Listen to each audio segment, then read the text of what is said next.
ఫిబ్రవరి 22వ తారీఖు ఆదివారం సాయంత్రం 6 గంటలకు 200 దేశాల్లో 200 కోట్ల మంది ఈ శాంతి సభకు జాయిన్ అవుతారు.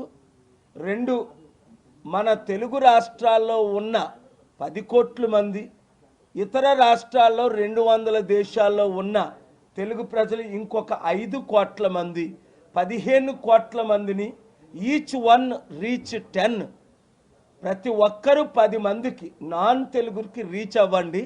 నా సోషల్ మీడియా ట్విట్టర్, ఇన్స్టాగ్రామ్, యూట్యూబ్లో జాయిన్ అయితే మీరు లైవ్లో జాయిన్ అవుతారు. ఇతరులకు జాయిన్ అవ్వమని 10 మందికి 100 మందికి చెప్పండి. తద్వారా మన తెలుగు రాష్ట్రాల్లో అభివృద్ధి, దేశంలో అభివృద్ధి, ప్రపంచానికి మన దేశం శాంతి దేశంగా మరలా మరొకసారి, ఎందుకంటే ఇప్పుడు ఇంటర్నేషనల్ మీడియా అంతా హిందూ ముస్లిం, హిందూ క్రిస్టియన్, మణిపూర్లో లక్షల మందికి జరిగిన అన్యాయం ఇవే మాట్లాడుతూ మన దేశానికి క్రైస్తవులు కానీ మహమ్మదీలు కానీ ఇతర దేశాల్లో ఉన్న వాళ్ళందరూ క్రైస్తవులు మహమ్మదీలే కనుక ఏ ఒక్కరు ఇన్వెస్ట్మెంట్ చేయకుండా మన దేశాన్ని సర్వనాశనం చేసేస్తున్నారు. అందుకని ఈ శాంతి సభ ద్వారా రాష్ట్రానికి, దేశానికి అభివృద్ధి, మంచి పేరు. కనుక మీడియా మిత్రులు, మీడియా ఓనర్స్ మరొకసారి మీరు శ్రద్ధ తీసుకొని చక్కగా ఈ శాంతి సందేశాన్ని మీరు ప్రకటిస్తున్నందుకు, అమెరికా యుఎస్ క్యాన్సస్లో నేను ఇచ్చిన ఆ సందేశం, ప్రార్థనలు మీరు ప్రకటించినందుకు నా హృదయపూర్వక వందనాలు.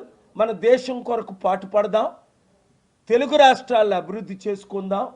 15 కోట్ల తెలుగు సత్తాని ప్రపంచానికి ఫిబ్రవరి 22ని చాటిద్దాం.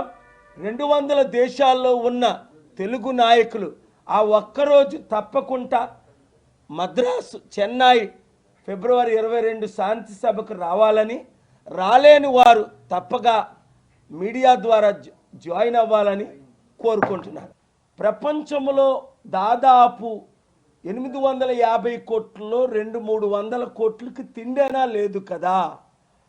ఇన్ని కోట్లు యుద్ధ సామాగ్రి కొరకు ఖర్చు పెట్టి, అలాగే China, Russia, India, Pakistan, north Korea తిండి పెట్టలేకపోతున్నారు. కానీ జర్మనీ, యూకే, ఫ్రాన్స్ యుద్ధ సామాగ్రి కొరకు ఎంత డబ్బు వేస్ట్ చేస్తున్నారు. నేను శాంతి దూతగా ఉంటానని చెప్పి మాటిచ్చి కాలబేరం పెట్టుకున్న ట్రంప్కి మరలా నేను మద్దతు ఇచ్చి 2024లో ఇప్పుడు యుద్ధాలకి నాయకుడైన ప్రెసిడెంట్ అయ్యాడు. వెనజువెలాలో చేసిన దాడిని ఖండించాను. అలాగా ఈ విధంగా ట్రంప్, ఈ విధంగా ప్రధానమంత్రి మోదీ నోరు మూసుకొని ఉంటే ప్రపంచంలో యుద్ధాలు ఎక్కువైపోతున్నాయని వాళ్ళకి నేను చెప్పినది. అయితే మీరేం చేయాలి ప్రజలారా? 1, ప్రార్థించాలి. యుద్ధాలు ఆగాలని సరిపోదు ప్రార్థన మాత్రమే. అయితే 2, ప్రకటించాలి. Each one reach 10, each one reach 100. అందుకనే ఫిబ్రవరి 22న ఆదివారం సాయంత్రం 6 గంటలకు చెన్నై, మద్రాసులో ప్రపంచ శాంతి సభ ఎప్పుడు ఎవరు కని విని ఎరగనంతగా పెడుతున్నాం. దానికి అన్ని పార్టీలు మద్దతు ఇస్తున్నాయి, పార్టీలకు, కులాలకు, మతాలకు అతీతంగా. సో మీరు ఆ శాంతి సభకు రావడానికి ప్రయత్నం చేయండి. మీడియా మిత్రులందరూ లైవ్ ఇవ్వడానికి ప్రయత్నం చేయండి. శాంతి వల్ల వచ్చే లాభాలు మీ అందరికీ తెలుసు. మనసుకు శాంతి, కుటుంబంలో శాంతి, కమ్యూనిటీలో శాంతి, రాష్ట్రంలో శాంతి, దేశంలో శాంతి, ప్రపంచంలో శాంతి. నష్టాలేంటి? కోట్ల మంది చనిపోతున్నారు, కోట్ల మందికి తిండి లేదు, కోట్ల మందికి ఇల్లు లేవు, డబ్బంతా యుద్ధానికి ఖర్చు పెట్టేస్తున్నారు. మాట్లాడిన Mahatma Gandhi, mother Teresa, Nelson Mandela, king Hussein, మన దేశం తప్ప ప్రపంచంలో శాంతిని ప్రకటించే దేశం ఇంకొకటి లేదు. ఎందుకంటే మనం శాంతి కోరుకునేవారు. అలాంటి శాంతి దేశాన్ని సర్వనాశనం చేస్తున్నారు ఇప్పుడున్న రాజకీయ నాయకులు. ఇవాళ పొలిటికల్ మీటింగ్ కాదు కనుక వారి గురించి నేను మాట్లాడను. శాంతి కొరకే మీరేం చేయాలి? ఇమీడియట్గా నా social media Facebook, Twitter, Instagram, యూట్యూబ్లో జాయిన్ అవ్వండి. 10 మందిని 100 మందిని జాయిన్ అవ్వమని చెప్పండి. 2 ప్రార్థించండి. 3 చెన్నై రండి. 4 ఒక గ్రూపులు పెట్టండి. మీ మందిరాల్లో, మీ మసీదుల్లో, మీ చర్చిల్లో, మీ సినగాగుల్లో గ్రూపులు ఏర్పాటు చేయండి. గ్రూప్ పేరేంటి? సింపుల్గా శాంతి గ్రూప్, అంతే. పీస్ పార్ట్నర్స్, మీకు నచ్చిన పేరు పెట్టుకోండి. శాంతి కొరకు మీరు ఎన్నో అన్యాయాలు జరుగుతున్నాయి, ఎన్నో హత్యలు జరుగుతున్నాయి. నేను ఎయిర్పోర్ట్లో వచ్చినప్పుడు 400-500 మంది జగన్ వస్తున్నారని వెయిటింగ్ ఉన్నారట.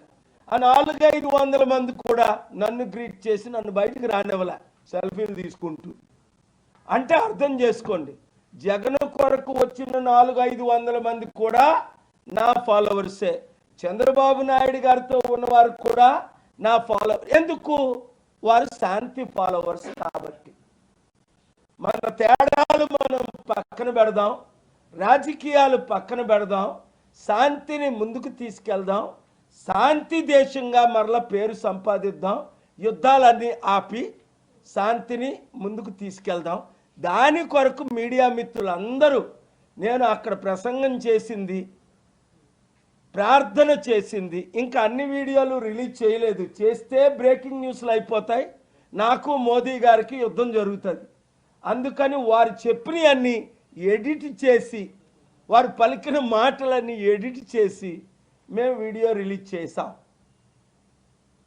చేయకపోతే నేనేం చేస్తున్నానో ఎవరికి తెలియదు. ఇప్పటికే 100లో 99 మీటింగులు నేను మీడియా ముందుకు రావట్లేదు. అన్నీ సీక్రెట్గా ఎవరిని కలుస్తున్నాం, ఏం చేస్తున్నాం. ఎందుకు అంటే మీడియాలో మీరు చిత్తశుద్ధితో ప్రకటించిన దాన్ని రాజకీయ నాయకులు కుట్రతో నన్ను ఆపుతున్నారు. నా ఏరోప్లేన్లు మూసేశారు, నా 14 అకౌంట్లు మూసేశారు. అరే బాబు, ఈయన ఫేమస్ అయిపోతున్నాడని. తప్పేముంది? శాంతి కొరకు శాంతి ప్రకటించి మంచి చెప్తుంటే ఒకరినొకరు చంపుకోండి, యుద్ధ సామగ్రులు చెయ్యండి, యుద్ధాలు చెయ్యండి. మీకులాగా హిందూ ముస్లింల మధ్య, హిందూ క్రిస్టియన్ల మధ్య చిచ్చులు పెట్టడం లేదు కదా. లడ్డూ వివాదాన్ని నేను తీసుకురావట్లేదు కదా. అందరూ శాంతిగా ఉండండి. హిందువులు, ముస్లింలు, మహమ్మదీలు, క్రైస్తవులు, బుద్ధిస్టులు జూన్ 21న లీడర్స్ 7 మతాల నాయకులు జూన్ 21ని ఢిల్లీ నా శాంతి సదస్సుకి ఎందుకు వచ్చారు? నేను శాంతినే ప్రకటిస్తున్నాను. అనాథుల్ని, వితంతుల్ని, నిరుద్యోగుల్ని, బీద ప్రజలను ఆదుకుంటున్నాను. మీరు కూడా అదే చేయమని కోరుకుంటున్నాను. షేర్ చేయండి, లైక్ చేయండి, సబ్స్క్రైబ్ చేయండి. మరిన్ని వీడియోల కోసం బెల్ సింబల్ పై క్లిక్ చేయండి.